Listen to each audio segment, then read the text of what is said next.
Sentil sana, sentil sini, bahas semua sisi. Jangan sampai emosi, bual-bual di warung kopi. Jangan lupa teguk kopi. Yang penting semua happy.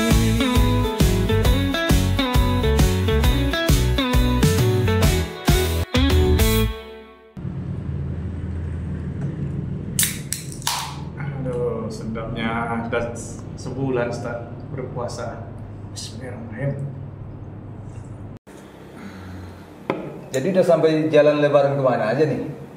Ke rumah keluarga aja Pak Ustaz. Ke rumah keluarga. Keluarga. Keliling kan baru aja. Nah, tak mudik. Bang, ini ajang silaturahmi ya? Oh iya. Sekali setahun. Kalau hari-hari biasa kan susah dikunjungi, susah kali. Sibuk pagi-pagi pulang pagi Ustaz. Jadi dengan adanya suasana lebaran ini, silaturahim kita dengan keluarga, dengan kerabat kita terjaga. Benar Ustaz. Dan itulah inti dari berhari raya itu. Di samping kita merayakan kemenangan, juga kita ikut menjaga silaturahim dengan keluarga-keluarga kita, dengan sanak keluarga kita, dengan famili, dengan tetangga, dan itulah yang kita harapkan. Assalamualaikum. Waalaikumsalam.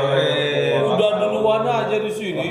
Saya singgah tadi ke rumah. Katanya udah keluar. Oh, rupanya udah Langsung ke rumah, Pak Ustad. Iya. Aduh. Saya telepon pun nggak ngangkat. Kayaknya lagi silent itu.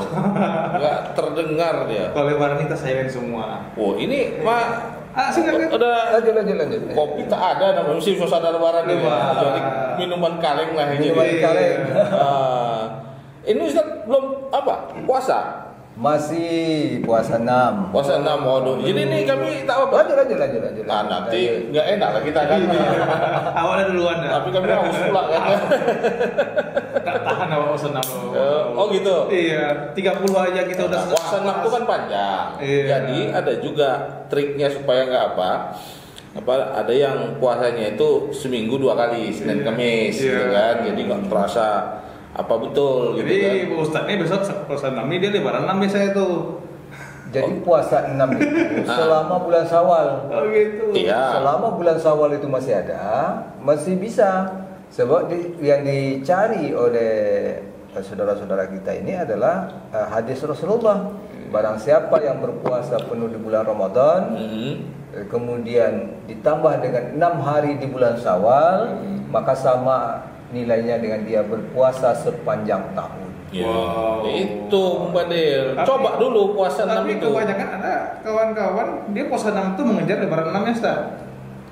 Oh, Tidak ini, apa-apa. ini kampar tuh kayak. Oh, iya. Tradisi itu. Tidak apa-apa, itu motivasi. Oh gitu. Motivasinya. Jadi gini, Nah, kalau kita beribadah tuh sendirian, ya. biasanya ada semacam suasana berat, tantangannya itu berat gitu. Iya. Misalnya nih, puasa Senin Kamis aja lah contohnya. Oh ya. Kita berpuasa, kawan-kawan kita yang lain tidak. Iya. Kita bertamu, kita jumpa dengan kawan-kawan, mereka ngopi segala macamnya. Itu kan tantangan bagi kita. Ya. Nah, di beberapa daerah itu diseragamkan. Sehingga kebiasaan-kebiasaan bulan puasa Ramadan kemarin masih terjaga, dan itu menimbulkan semangat itu karena dilakukan bersama-sama. Seperti misalnya di daerah Kampar-Kampar pun tidak seluruhnya, adanya di Bangkinang, di apa gitu. Jadi mereka melakukan bersama-sama. Jadi satu hari setelah Hari Raya Idul Fitri tanggal 1 Syawal, tanggal 2-nya mereka bersepakatlah untuk berpuasa. Nah, Itu nggak apa-apa, Ustaz. Kan hari raya itu kan kalau di kita tuh kayaknya 2 hari gitu. Hari raya pertama, raya kedua itu kan kalau tanggal merah selalu kan disandingkan di tanggal merah. Jadi dianggap masih hari raya gitu. iya, Tapi sebenarnya boleh. boleh. Jadi yang nggak boleh berpuasa itu cuma tanggal 1 Syawal Yang saja. haram berpuasa itu tanggal 1 Syawal. Oh, gitu. Nah, ini kan bedanya. Kalau hari raya Idul Fitri itu hari besarnya itu 1 hari. Itu tanggal 1 Syawal. Kalau hari raya haji Idul Adha. itu 1 hari, ditambah dengan 3 hari tasyrik. 11, 12, 13. Itu haram berpuasa. Haram berpuasa. Jadi pada saat itu dianggaplah hari raya haji itu 4 hari. Karena takbir dikumandangkan selama 4 hari. 4 hari juga, iya betul. Kalau selesai sholat fardu takbir. Ya. Kalau selesai sholat 5 waktu di masjid berjemaah itu takbir. Ya. Itu 4 hari. Kalau Idul Fitri kan sehari aja. Kalau Idul Fitri mulai dari sholat subuhnya, kemudian sholat zuhur, sholat asar, sholat maghrib tidak lagi tuh. Sebab di dalam hitungan Sudah masuk tanggal 2. Kita pergantian tahunnya itu bukan pergantian hari itu bukan jam 12 malam. Gitu. Tapi terbenamnya matahari. Iya, gitu. Itu bedanya. Hitungan umat Islam itu soal hari dengan Masehi. Nah, itu tadi karena itu 1 hari kan belum terkunjungi semua sanak pemilih. Ya. Belum ada silaturahmi ke sana kemari, sementara mereka sudah sama-sama berpuasa lagi. Saudara-saudara kita di daerah tertentu misalnya Bangkinang, Salo ya. Itu mereka sudah berpuasa tuh sama-sama. Nah, karena setelah 6 hari itu mereka sama-sama menyelesaikannya, mereka barulah memulai silaturahmi. Baru lebaran 6 kata itu kan. Itulah Hari Ayo Onam. Atau biasa juga disebut Hari Raya Ziarah. Itu maknanya apa? Ziarah? Jadi gini, makna sejarahnya Ayo 6 itu Ustaz. ya tadi karena hari raya itu belum sempat bersilaturahmi. Sementara jadwal libur kan ini kan sudah habis nih. Iya. Nah, hari raya 6 itu atau hari tanggal 7 atau 8 Syawal ya.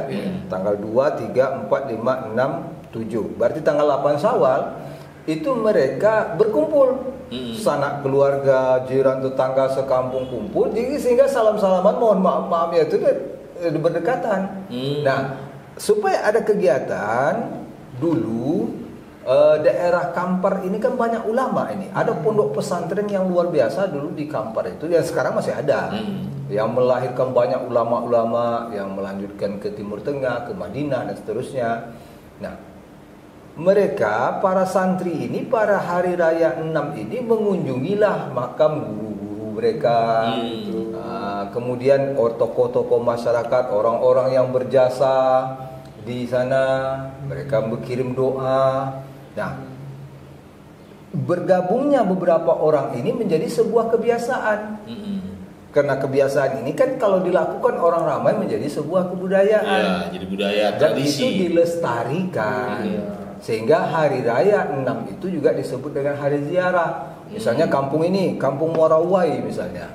Mereka kumpul di masjid dulu. Kumpul di masjid sholat subuh. Nah, ini sisi positifnya nih. Sholat subuh berjemaah di masjid. Selesai mereka sholat subuh berjemaah di masjid, mereka sarapan. Setelah sarapan mereka langsung berziarah ke pemakaman-pemakaman umum, ke makam tokoh-tokoh masyarakat. Jadi punya peran juga ya terhadap tradisi Melayu Kampar itu, Onam itu. Kampar itu kan bagian Melayu dari Bung Badil. Melayu itu kan orang yang hidup, orang yang beraktivitas dan melakukan segala kegiatan di Riau. Itu kan orang Melayu. Berarti berperan penuh dia kan. Iya. Budaya itu. Itu kan sumbangsi sebagai kebijakan lokal. Local wisdom bahasa Inggris. Kearifan lokal. Kearifan lokal. Ini kan sama seperti begini Bung Badil. Pacu jalur di Kuansing Ya. dibuatkanlah momennya. Kebetulan mereka mengambil momennya 17 Agustus hari kemerdekaan. Iya. Besarnya. Petang Megang di Pekanbaru. Mereka ngambil momennya apa? Sehari sebelum masuk puasa. Iya, betul. Kan gitu. Bakar tongkang di Rohil. Iya. Mereka ngambil momennya kapan? Pada saat tahun baru Imlek Cina kalau tidak salah. Bulan Mei. Nah, kalau tahun ini bulan Mei.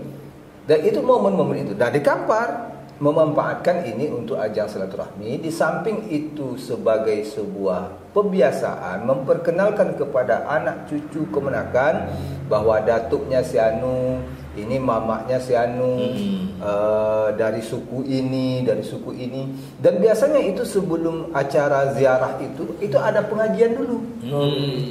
Disampaikanlah pentingnya silaturahmi, dan yang paling penting waktu itu diingatkan bahwa hidup itu akan mati. Karena kita akan berziarah ke orang-orang. Jadi setelah nanti tadi berziarah ke beberapa komplek pemakaman yang berdasar kampung-kampung tadi. Misalnya tadi saya contohkan tadi ada kampung Salo, ada kampung Muara Uai, terus kampung Bodi misalnya membuat kelompok sendiri dan segala macam. Setelah ziarah itu mereka nanti balik lagi ke masjid tuh untuk sholat zuhur. Ini apa Ustaz? Ini kita orang awam nih. Reo 6. Apakah sholat id juga Ustaz? Tidak ada. Oh gitu. Tidak ada. Nggak mungkin ada. Mana tahu kan?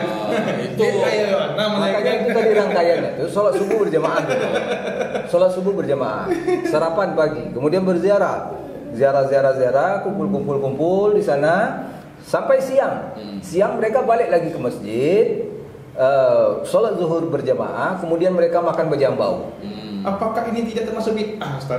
Atau ada hadisnya untuk Reo 6 ini Ustaz? Pertanyaannya bukan bid'ah atau tidak. Iya. Adakah yang menyalah di sana? Itu pertanyaannya. Pertama. Tapi kalau kami awal kan itu ini bid'ah nih, ini tidak nih, ini bid'ah itu yang hari ini di masyarakat tuh Bang tahu. Itu kan ada sekelompok umat Islam yang memang alirannya seperti itu. Gitu. Jadi gini, dalam melihat sebuah fenomena di masyarakat, kita tidak lantas harus cepat memvonis, ini salah, ini haram, ini segala macamnya. Karena ilmu kita terbatas. Gitu. Imam Syafi'i sebagai salah satu imam mazhab, umur 11 tahun dia sudah hafal Al-Quran 30 juz. Sudah bisa menghafal ribuan hadis. Kemudian dia sudah dimintai fatwanya oleh masyarakat. Kalau ada masalah di kerajaan, di masyarakat itu, coba datang ke Imam Syafi'i, minta fatwanya. Dia yang seperti itu alimnya saja, yang tidak ada, jangankan barang haram, barang subhat aja tak ada masuk ke dalam tubuh dia, begitu terjaganya. Ketika dia berfatwa, apa ungkapan dia? Pendapatku ini belum tentu 100% benar. Jika ada pendapat yang lain yang kamu anggap benar, ikuti itu. Nah, itu sekelas Imam Syafi'i loh. Kita ini apa? Dari 7.000 hadis Bukhari misalnya, atau katakanlah karena itu berulang hadisnya, ada yang berulang 4.000 hadis Bukhari lebih kurang. Berapa yang kita hafal? Ada hafal hadis gak? Dia ada hafal. Innamal amalu binniyat. Enggak hafal. Jadi itu Bung Fadil. Jadi tidak mesti kita ini kan kelompok kita ini, golongan kita ini masih kategori sami'na wa ata'na. Kita dengar, kita taat. Karena kita belum bisa berfatwa. Kita hanya bisa menganalisa. Pertama, apakah puasa 6 itu dianjurkan oleh Rasulullah? Jelas dianjurkan. Waktunya tidak, pokoknya selama Syawal. Ya kan? Tidak ada salah kan? Tidak ada salah. Dari awal di akhir boleh. Kemudian bersilaturahim, apakah dianjurkan oleh Rasulullah? Dianjurkan. Apakah Rasulullah sebutkan caranya? Tidak. Artinya kita yang menentukan caranya, kita yang men-settingnya, ya kan? Barang siapa yang ingin umurnya dipanjangkan, dimurahkan rezekinya, maka sambung silaturahim. Iya kan? Nah, itu 2. Kan tidak salah. Supaya ini mudah dan juga lebih efektif dan efisien, masyarakat berkumpul, bersalam-salaman di sana, yang mama, keponakan, saudara jauh, sepupu, 2 pupu, 3 pupu jumpa di sana. Sambil orang tuanya memperkenalkan, ini kau manggil datuk ya sama ini nih, jangan nanti kau nanti misalnya nih anak Bung Fadil dengan anak saya jumpa di sana nih. Nanti temukan kalian tak boleh berjalan berdua-dua. Karena kalian ini bapak dia dengan bapak kau itu adik-beradik, tak boleh. Dikenalkan sehingga menghindari, atau karena itu di Kampar itu menggunakan matrilineal, kalian ini sesuku, tak boleh. Nah, gitu. Jadi sambil ada pelajaran-pelajaran. Nah, itu yang kedua, silaturahmi itu tidak ada dilarang dan teknisnya kita yang tentukan. Yang ketiga, mengingat mati apakah dianjurkan? Dianjurkan. Sebab yang membuat salah satu hati kita keras adalah hubbud dunya, cinta dunia dan takut mati. Maka harus selalu mengingat mati. Orang cerdas bukanlah orang yang bisa mengalahkan orang kuat, tapi mereka yang mempersiapkan dirinya untuk sesuatu yang besar. Nah, mengingat mati. Waktu itu diingatkan tuh, bahwa nenek mama ingat bahwa hidup kita terbatas. Sebentar lagi kita akan mendatangi nih orang-orang yang dulunya gagah perkasa. Itu ada disampaikan begitu ya? Itu ada tausiah seperti itu. Gitu ya. Ada seperti itu. Nah, yang paling penting lagi ini adalah budaya yang harus kita tradisikan, yang harus kita lestarikan. Jangan sampai budaya barat, budaya dari luar menggerus budaya kita yang ini merupakan akar kita. Jadi sekali lagi Bung Badil, dalam melihat sebuah fenomena di masyarakat, kita harus bijak. Jangan sembarang polis saja. Saya ingat ketika salah satu syekh imam besar di masjid di Mekah itu, Abdurrahman Sudais datang ke Jakarta. Dia dimintalah untuk menjadi imam. Di Mekah, di Masjidil Haram, bagi kawan-kawan yang pernah umroh, ketika Imam Abdurrahman Sudais ini memimpin sholat, tidak pernah dia menjaharkan bismillah. Tetapi begitu dia sampai di Istiqlal, dia langsung Bismillahirrahmanirrahim, Alhamdulillahirabbil alamin, Arrahmanirrahim. Dia jaharkan bismillahnya. Kenapa? Dia tidak ingin menimbulkan kegaduhan. Sebab toh yang menjaharkan ada dalilnya, yang mensirkan ada dalilnya, yang tidak membaca pun ada dalilnya. Tidak membaca bismillah maksudnya, ada dalilnya. Dan ini supaya tidak ada kehebohan. Ini juga berlaku pada Buya Hamka. Ketika beliau berkunjung ke Jawa Timur, dia diminta untuk memimpin sholat subuh. Buya Hamka ketika dia memimpin sholat subuh langsung, Buya Hamka kita kenal dia Muhammadiyah kan? Tidak membaca kunut ya. Allahumma hdina fiman hadait wa afina fiman afait. Loh, dia orang kena dua-duanya ada dalilnya. Begitu saja. Kita mungkin tak tahu dalilnya karena belum keterbatasan ilmu kita. Belum sampai bacaan kita ke situ. Jadi jangan suka mudah-mudah saja mengharamkan. Intinya kan apa yang dilakukan itu walaupun dia tradisi, kalau dia tidak melanggar, tidak jelas ada yang dilarang Rasulullah gitu kan, nggak boleh begini, itu dilanggar, itu baru. Dalam kaidah hukum di Indonesia ini kan ada itu. Dalam kaidah hukum ya, hukum baik itu hukum dia. Sepanjang tidak dilarang, ya kan? Itu kan kaidah dasar hukum ya. Sepanjang tidak dilarang berarti dia boleh. Ini hukum apa kan di Indonesia berlaku seperti itu kan? Sepanjang tidak dilarang berarti boleh. Gitu. Jadi yang jauh pun berkumpul jadinya. Itu biasanya orang Pekanbaru juga, yang di Pekanbaru itu balik semua ke kampung tuh ya. Karena ada sanak saudaranya di sana. Jadi boleh dibilang bagi warga sebagian besar warga Kampar yang terbiasa melaksanakan tradisi ini, Raya 6 jadi semacam hari raya besar masyarakat situ lah ya. Ya, hari raya budaya mereka. Hari raya budayanya. Gitu. Karena tadi hari raya kedua tanggal 2 Syawal mereka sudah berpuasa nih.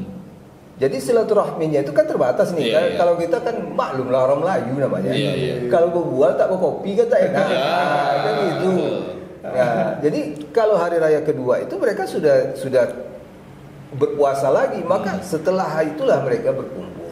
Nah, untuk kunjungan satu rumah kan sudah terbatas lagi nih, karena sudah habis cuti, cuti Lebaran, maka berkumpul bersama. di awal dulu sebenarnya ini digunakan momen Hari Raya 6 ini untuk tadi mengunjungi, menghormati tokoh-tokoh besar. Misalnya keluarga saya nih, ada datuk saya, nenek mamak saya dan segala macam yang sudah meninggal, anak cucu kemenakannya pergi berkunjung sana. Nah, karena semakin lama tentu semakin banyak nih di keluarga-keluarga ini, maka itu menjadi sebuah tradisi. Dan ini harus kita pertahankan. Ya, artinya bahwa ini juga kemudian bukan hanya menjadi sebuah ritual keagamaan, tapi juga menjadi ritual budaya gitu. Budaya Melayu melestarikan budaya di masyarakat Kampar, kemudian memperkaya khasanah budaya Melayu di Riau. Gitu Kalau perlu ini kita minta pemerintah Kabupaten Kampar ini masukkan ke agenda pariwisata nasional, wisata nasional seperti di Pacu Jalur kan sudah masuk tuh. Betul. Tapi memang harus diperluas ini ya, skup aktivitasnya itu. Iya, diperluas tapi tidak menghilangkan esensi dari kegiatan itu. Benar. Kalau di Kuansing di Kuansing itu kan cuman di daerah itu saja. Ya. Cuma Pacu Jalur itu cuma didatangkan penonton dari luar. Sama seperti bakar tongkang kan begitu. Betul. Tidak ada lah orang dari Jakarta ikut pula bakar tongkang di sana. Cuma menyaksikan saja. Cuma dia masuk ke agenda wisata nasional. Cuma memang pengemasannya yang harus betul-betul disepakati juga lah. Saya pernah memang ikut bersama rombongan Bupati waktu itu untuk hadir di Bupati memberikan sambutan pembukaannya lah. Itu di Bangkinang Seberang, dan itu memang luar biasa padat. Kemudian jalan di seberang Bangkinang itu agak sedikit relatif kecil-kecil, macetnya juga. Ini pemerintah juga harus memikirkan nih, pemerintah Kabupaten Kampar, kalau perlu one way dibuat, di sini masuknya, di sini keluarnya, sehingga tidak terjadi macet. So di dalam tuh macet tuh bang. Gitu kalau sudah Hari Raya 6 tuh, so dari Pekanbaru kendaraan pribadi masuk semua kan? Jadi numpuk di sana di pinggir jalan itu, karena ingat juga lagi struktur tanah di sana kan setelah jalan ke sawah, kan tidak mungkin juga parkir di sana gitu. Jadi ini sesuatu yang harus kita sambut, dan insya Allah untuk tahun ini kan hari Senin kalau tidak salah. Senin. Kalau Bung Fadil nanti mana nengok pula kemeriahannya bagaimana? Tapi bawa sarung. Bawa sarung. Bawa kain sarung itu bukan dipakai, tapi gitu. ditaruh di sini. Gitu. Itu ciri khasnya. Ciri khasnya. Bawa sarung. Tidak di sana misalnya. Jadi kalau pakai peci pakai sarung tuh. Pakai peci pakai sarung di sini sana. Dan itu ciri khasnya. Ciri khasnya pakai sarung ya. Nah, pakai sarung di. Baru tahu nih Ustaz. Kalau udah pernah juga pergi ke sana, tapi nggak tahu itu ciri khasnya pakai sarung. Iya, pakai sarung itu ciri khasnya. Jadi nanti rombongan itu meriah gak Bung Fadil, meriah. Di sana keakraban masyarakat itu, kalau ada pun senggol-senggolan hal-hal yang menyinggung hati, hari itu tuh habis tuh. Karena saya misalnya dengan Bang Satria ini ada klis. Tapi kuburan bapak saya dengan kuburan bapaknya Bang Satria itu dalam satu komplek. Kami ikut mendoakan sama-sama nih. Saya mendoakan almarhum ayah dia juga mendoakan almarhum ayah saya, sehingga konflik yang kecil-kecil itu bisa diselesaikan pada saat itu. Ini nilai positifnya banyak lah ya. Jadi memang sesuatu yang saya kira perlu terus dilestarikan. Dan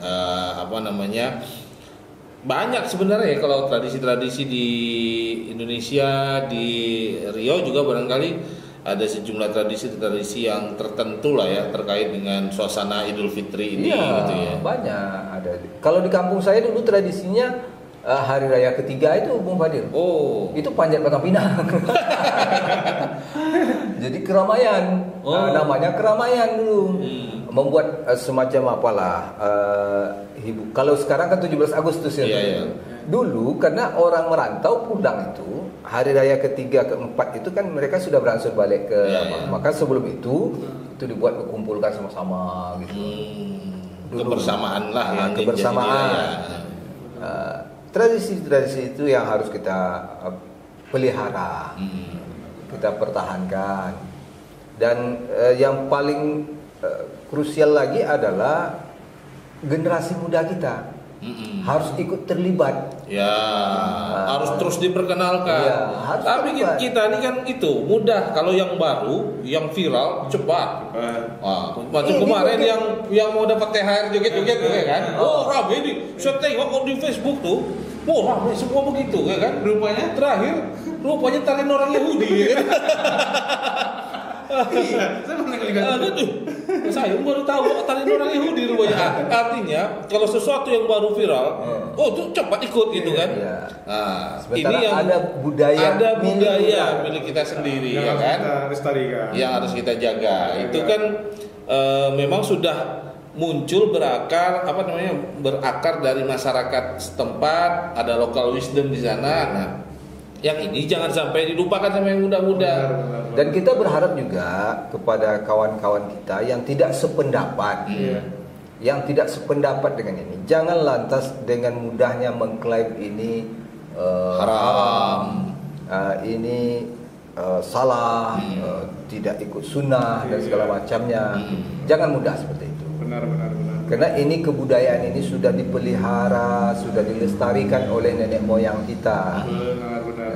Jadi sampaikan dakwah itu dengan penuh keademan, kesejukan. Ingat keberhasilan Wali Songo dulu memasukkan, mendatangkan, mengajarkan Islam di Nusantara ini karena memanfaatkan budaya-budaya lokal. Ini harus kita ingat ini. Dimodifikasi, jadi ada masukkan unsur-unsur Islam, ya kan, sehingga orang tertarik, tidak lantas mengeksklusifkan diri sehingga masyarakat semakin jauh. Ingat Wali Songo dulu, Sunan Kalijaga misalnya, sunan-sunan yang lain itu dengan wayang. Karena masyarakat Jawa itu memang betul-betul menganggap wayang, mengakar dia dengan wayang itu. Maka dimasukkanlah ajaran Islam, cerita-ceritanya dibawa, sehingga sampaikan ada salah satu wali juga yang sampai ke tempat sabung ayam. Kita baca sejarahnya kan. Karena untuk merubah ke jalan yang lebih baik itu banyak metode. Dan paling mudah itu, yang paling bijak itu adalah kita tidak berusaha merubah secara frontal. Karena kalau kita merubah secara frontal, ini haram, ini tidak boleh, itu akan ada penolakan. Ya, kalau kita berkaca pada sejarah Islam sendiri masa Rasulullah kan itu juga Islam tidak langsung turun 30 juz Al-Quran itu lengkap, ini boleh dan tidak boleh kan gitu. Tapi awalnya dulu tauhid. Sepanjang kamu meyakini Allah adalah Tuhan satu-satunya yang Maha Esa, Rasulullah itu utusan, kamu ada Islam. Itu dulu dikunci dulu kan. Sudah terbiasa, yakin, punya kekuatan, baru bicara tentang ibadah lain. Baru kemudian bicara tentang ini nggak boleh nih, kan? Kan ada sejarah, saya masih mabuk Rasul, ya kan? Nggak apa-apa dulu, pokoknya sholat, ya kan? Yakin dulu dengan Islam, itu sholat. Nanti lama-lama, kok sholatnya lagi mabuk? Iya Pak ya, baru mulai mabuk itu tak bagus, baru mulai begitu kan? Ada tahapan. Begitu bomba dia minum. Tidak haus enggak sih? Oh iya. Kami mengisi Ustaz. Ada tempat habiskanlah, mubazir. Kami bawa aja lah. Sekarang kami bilang banyak minum di sini. Assalamualaikum Kak.